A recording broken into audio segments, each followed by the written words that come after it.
Yop tout le monde, c'est Layzox. J'espère que vous allez très bien, car aujourd'hui, vidéo un peu spéciale. Je voulais faire un remake d'une très ancienne vidéo qui date de fou. Eh bien, ça sera 5 erreurs de débutants à ne pas faire. Je vais plus ou moins redire les mêmes conseils en modifiant certaines choses, car avant on parlait bien des anciennes méga boîtes. Bah bien évidemment elles n'existent plus.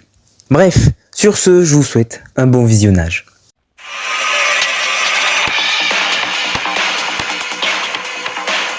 Première erreur, sur le survivant duo et trio, vous le savez, les power cubes, vous savez ces trucs verts, vous donnent des points de vie et dégâts en plus. Et bien lorsque vous en prenez un, cela l'additionne aussi à votre ou vos coéquipiers, sauf s'il est mort bien entendu. Il faut savoir aussi que lorsque vous tuez quelqu'un, ça en drop un si la personne en possédait.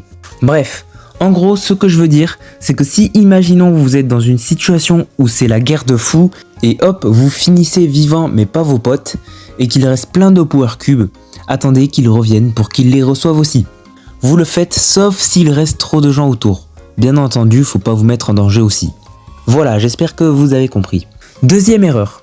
Tout le monde le sait, mais je le dis quand même car on sait jamais. Évitez les randoms.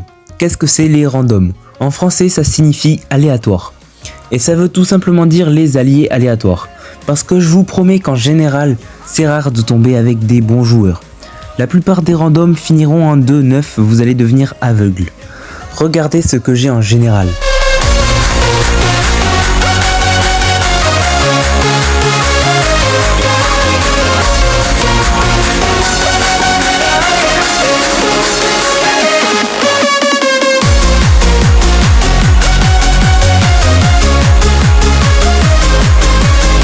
Bref, en gros, essayez de jouer avec des gens que vous connaissez parmi votre entourage. Ça peut être vos amis, si vous en avez, sinon votre famille. Et si vos darons ne jouent pas au jeu, bah demandez à votre hérisson de compagnie. Non, bien entendu je rigole, c'est une blague. Plus sérieusement, si vous ne connaissez personne, n'hésitez pas à rejoindre mon serveur Discord, vous devriez y trouver des gens normalement. Troisième erreur, on parle plutôt économiquement. Ne dépensez pas vos gemmes dans des skins. C'est une chose inutile. D'accord, c'est joli d'avoir un skin, c'est bien pour l'esthétique. C'est incroyable de voir que t'es le seul Mortis Mecha Ombre qui t'a coûté 340 gemmes. Mais quand tu sais pas le jouer et que tu triple tapes dans le mur, ça sert un petit peu à rien. Alors dans l'ancienne vidéo d'il y a presque 3 ans maintenant, je disais de dépenser dans des méga boîtes au minimum, ou les Brawl Pass. Étant donné que maintenant ils sont devenus payants et que les méga boîtes ont disparu, je vous conseille d'acheter les nouvelles hypercharges qui sortent à chaque fois. Et je parle uniquement de l'hypercharge, pas l'offre exclusive avec emote et tag. Bon, je sais au passage qu'à l'avenir il y aura toutes les hypercharges sur le jeu, donc sûrement plus d'offres d'hypercharge. Eh bien, la seule chose que j'ai à vous dire, c'est que l'avenir nous dira quoi acheter. Mais dans tous les cas, les skins ne seront jamais value. Je pense qu'ils mettront toujours petite d'offres. Bon, certes, moins rentable, mais quand même. Quatrième erreur, n'auto-shootez pas avec n'importe quel brawler. Tout d'abord, qu'est-ce que l'auto-shoot? C'est lorsque vous appuyez sur le bouton rouge qui vous permet d'attaquer. Mais en gros, vous ne visez pas. Alors pourquoi il ne faut pas le faire avec n'importe quel brawler? Je vous explique. Lorsque vous auto-shootez, le jeu vise à votre place. Mais lui, le jeu, n'anticipe pas les mouvements de l'adversaire. Il vise là où il est l'adversaire au moment où vous appuyez. Sauf que lorsque vous jouez des snipers à distance, il se passe des microsecondes entre le moment où vous appuyez et le moment où la balle atterrit. Et entre ces deux moments, l'adversaire a eu le temps d'esquiver la balle.